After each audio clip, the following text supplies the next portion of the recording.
ఏమైంది మరి ఈరోజు మళ్ళీ రోడ్లు ఎక్కాల్సిన అవసరం ఏముంది రైతులంతా?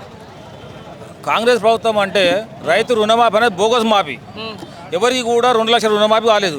దానికి నిదర్శనం నేను ఒక రైతు, నిజమైన రైతు బిడ్డను, రైతును. నేను ఆలేరులోనే నా పేరు పోరెడ్డి శ్రీనివాసు, నేను మార్కెట్ వైస్ చైర్మన్. ఇదే SBIలో 1,50,000 రూపాయలు క్రాప్ లోన్ తీసుకున్నా. ఇయ్యాడి వరకు కూడా రుణమాఫీ కాలేదు. నా భార్య పేరు ఎమ్మెల్యే లేదు, ఎవరికి లేదు. అదే మా భార్య పేరు మీద పోరెడ్డి జయ PSCSలో 60,000 రూపాయలు రుణమాఫీ తీసుకున్నాం. ఇద్దరు భార్య పేరు ఒకరికైనా కావాలి కదా, ఒకరికి కాలేదు. నేనే దర్శనం 1 రూపాయి కూడా కాలేదు. ఎమ్మెల్యేలకు అయితే లేదు, రైతులకు అయితే లేదు. రైతులు చేయలేదు ప్రభుత్వం అంటే, రైతులను బోగస్ చేసిన ప్రభుత్వం అంటే ఏదైనా దేశంలో ఉందంటే కాంగ్రెస్ ప్రభుత్వమే. అది ఆలేరు మన రేవంత్ రెడ్డి. కానీ రైతు ఇయ్యాడి వరకు కూడా కేసీఆర్ వానాకాలం పంటకు ఎప్పుడు వచ్చినా కానీ జూన్లోనే రైతు బంద్ వేసేది. జూలై పోయింది, ఆగస్టు పోయింది, ఇవాటి వరకు రైతు బంధు లేదు, రైతు భరోసా లేదు. కాబట్టి ఈ రోజు నేను ప్రత్యక్షంగా రైతు ధర్నాలో పాల్గొన్నా.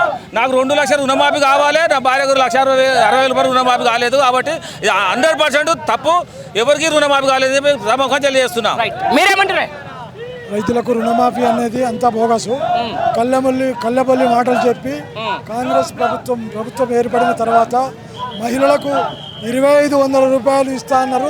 ఆ 2,500 కూడా ఇచ్చే ప్రసక్తిలో ఈ కాంగ్రెస్ ప్రభుత్వం లేదు. రేవంత్ రెడ్డి పాలన ఎలా ఉంది అంటే, అంతకుముందుకు చెరువు కుంటలు నిండి పంటలు వండి సస్యశ్యామలయ్యేది. ఇప్పుడు దొడ్డోట్లకు మద్దతు ధర ప్రకటించాలి, సన్నోట్లకే అంటారు. సన్నోట్లు 1-2 దొయ్యలు పెట్టుకొని పారించుకునేటి వాళ్ళు. దొడ్డు వడ్లకు సరి అయిన ధర కల్పించి రైతులను ఆదుకోవాలి, మహిళలను ఆదుకోవాలి అని కోరుకుంటారు. ఏంటి పెద్ద మనిషి ఏదో సిటీ పెట్టి చేసినావు, ఏం కథ ఇది? ఇంట్రెస్ట్ కడితేనే రుణమాఫీ అవుతుంది అంటారు. నా భార్య పేరు మీద 1,10,000 ఉంది, నా పేరు మీద 95,000 ఉంది. మొత్తం 2 లక్షల పైన ఉంది. కాబట్టి ఇంట్రెస్ట్ కట్టమంటే 3వ తారీఖులో కట్టినండి. 3వ తారీఖున కట్టాను. ఇప్పటి వరకు లిస్టులో ఏ లిస్టులో కానీ రాలేదు. ఎంత తీసుకున్నావు నువ్వు? నేను 95,000 తీసుకున్నాను. రేషన్ కార్డు ఉందా నీకు? నాకు రేషన్ కార్డు ఎందుకైతే లేదట చెప్తున్నా. ఇగో కట్టమంటే కూడా కట్టి ఇంతవరకు. ఇది మొత్తానికి ఒకసారి జూమ్ చేసి చూసే ప్రయత్నం చెప్తాం. పెట్టుబడి సాయం కింద అప్పు తెచ్చి కట్టిన, ఇంతవరకు కాలేదు. 3వ తారీఖు నాడు కట్టి 25,000. ఏ ఊరు ఇది? రఘునాథపురం, రాజాపేట మండల్. రఘునాథపురం. పేరు భీమగాని బాలనరసయ్య గౌడ్. ఎంత నీకు మొత్తం ఎంత కావాలి? 2 లక్షల పైన ఉంటే 2 లక్షల లోపల చేసేసిన ఇద్దరు కలిసి చేసేసిన కాలేదు. అందుకనే ఈ రిసెప్ట్ చూపిస్తున్నాను. రుణమాఫీ చేస్తా అని ఇప్పుడు ఉన్నటువంటి ముఖ్యమంత్రి ఆగస్టు 15కే మేము రుణమాఫీ చేస్తా అని ఛాలెంజ్ చేయడం జరిగింది. దానికి విలేజ్లో చూసినట్లయితే ఏ విలేజ్కి చూసినా 40% కన్నా ఎక్కువ పరిస్థితులు లేవు. అందుకని ఈరోజు కేసీఆర్ గారు ప్రకటించిన ధర్నాకు వచ్చి మేము ఇక్కడికి రావడం జరిగింది. గతంలో మన ముఖ్యమంత్రి గారు 41,000 కోట్లు మేము మాఫీ చేస్తామని చెప్పారు.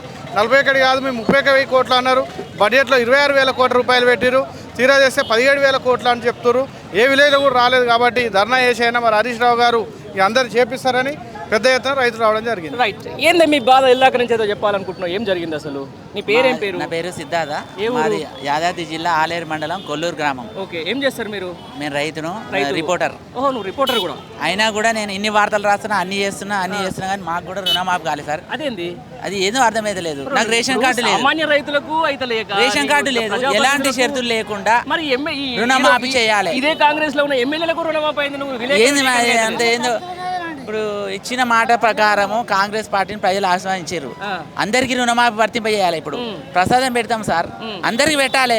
ఓన్ పెట్టపోతే బాధాకరమైన విషయం. ఇక్కడ ఎంప్లాయీస్ అంటారు, వాళ్ళు కొద్దో గొప్ప ఏదో తెచ్చుకున్నారు.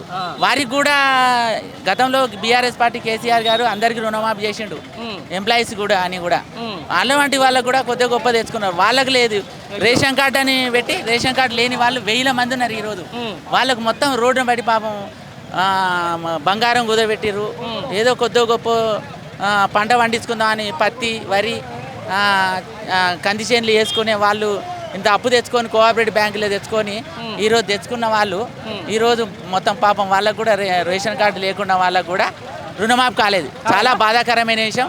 కాంగ్రెస్ పార్టీ ఇచ్చిన మాట ప్రకారం అందరికీ రుణమాఫీ చేయాలి, వర్తింప చేయాలని, ఎలాంటి షరతులు లేకుండా చేయాలని నా విన్నపం చేస్తున్నాను.